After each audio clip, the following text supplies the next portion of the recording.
Welcome sa aking channel. Ang video natin for today ay isang tutorial kung paano natin tatanggalin or aalisin ang KineMaster watermark na nasa video na ginawa or inedit natin using of course the KineMaster video editing application. So kung gusto nyo malaman kung paano natin matatanggal or maaalis ang watermark, just stay tuned and just keep on watching.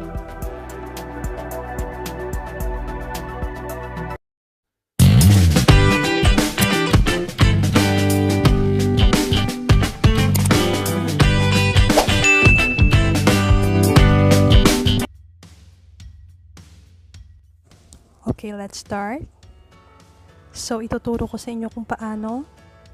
First, iba-browse natin ang applications. Here, meron na akong KineMaster dito. Ito ang KineMaster na nada-download sa Play Store. Meron itong Pro version and Trial version. Ang Pro version, yun yung binibili sa kanila. You have to pay either monthly or annual. At wala na pong watermark yan. And since trial version lang itong sa akin, syempre meron siyang watermark. So ngayon ipapakita ko sa inyo, gagawa tayo ng bagong project para mas malinaw nating makita ang merong watermark at walang watermark. So tap natin, KineMaster.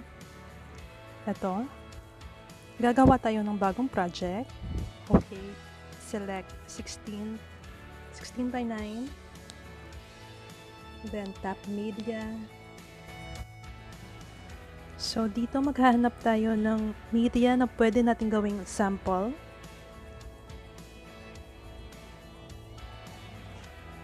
Okay, so here, then tap check. Okay, so eto na siya. Kung makikita ninyo, dito sa upper right corner ng ating video, meron siyang watermark. Yan ang watermark na yan ang gusto nating tanggalin and gusto nating alisin. At kung paano, ituturo ko sa inyo. Okay, first lalabas muna tayo. Then pupunta tayo sa ating mga applications. I-tap nyo kung anong search engine meron kayo. At sa akin naman is Chrome. So, open natin. And type tayo ng AC Market. Isi-search natin yan.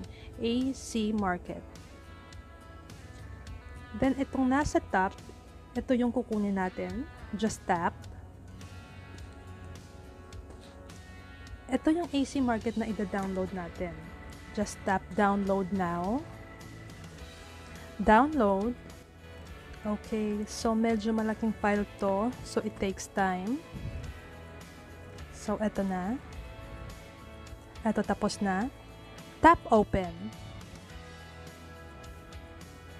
Just once. And install. Hintayin natin matapos ang installation process.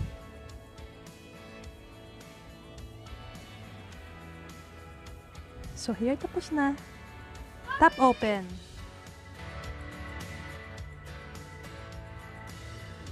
Tap OK.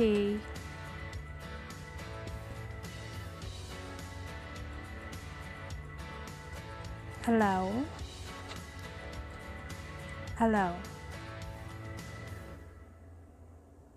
So here, meron na tayong AC Market. Next step, guys, you have to take note of this. Importante ito. Itong KineMaster na meron na tayo dito, kailangan nating i-uninstall. Yes, i-uninstall natin yan dahil papalitan natin yan ng bagong KineMaster. So, ito, uninstall natin. And done. Next is, pupunta tayo sa ating applications ulit. I-open natin ang AC Market na din-download natin. So, ito siya. From here, magsa-search tayo ng KineMaster.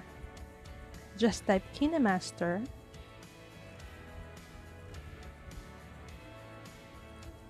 So here, itong KineMaster na to, ito ang ating i-download. Just tap it. Again, take note guys, itong number na nasa ilalim ng icon, itap natin yan. So, ito na ang mga versions ng KineMaster. Usually, ang nasa pinakamababa, yun parati ang kinukuha ko. But for some reason, hindi ko alam, lately parati siyang nag-e-error.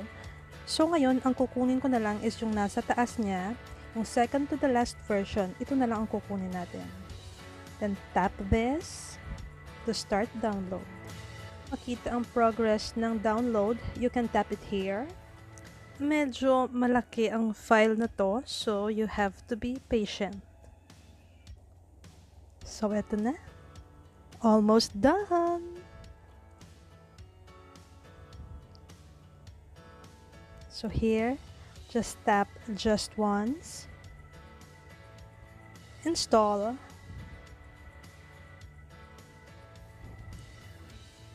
Installation process.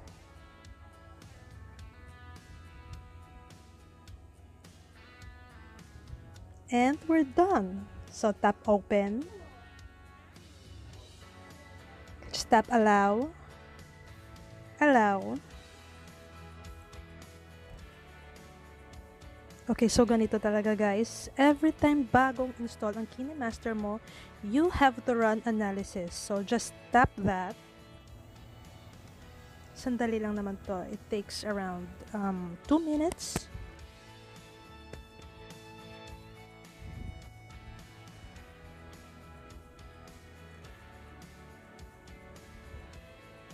Tap OK.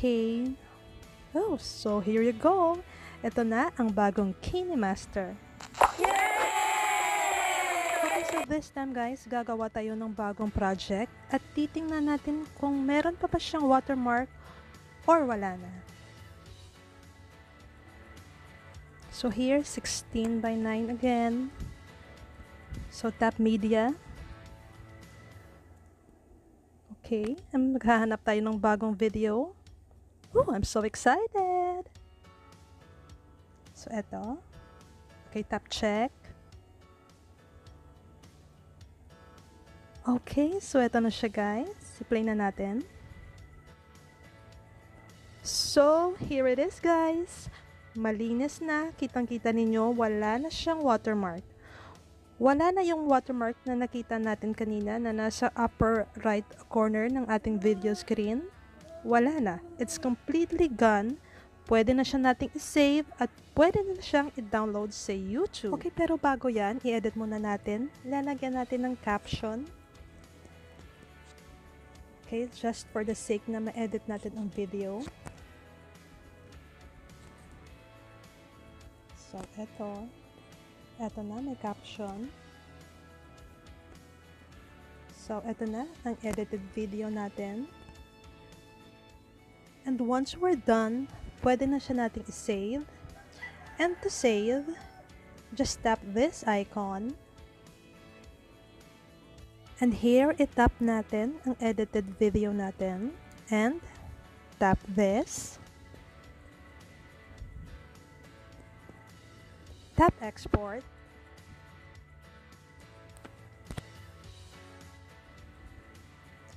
And yay! We're done! Okay, pero bago tayo magdiwang guys, i-check muna natin siya sa gallery kung pumasok ba siya. Eto na siya. There you go! Eto na siya guys. Eto na ang video na ginawa natin sa KineMaster. Malinis at walang watermark. Okay, so that's it for this video. I hope na nagustuhan ninyo at may natutunan kayo. If you do, please give it a thumbs up, subscribe, and tap the bell button so you will be notified every time I have new videos. Again, maraming salamat and I'll see you on my next video. Bye!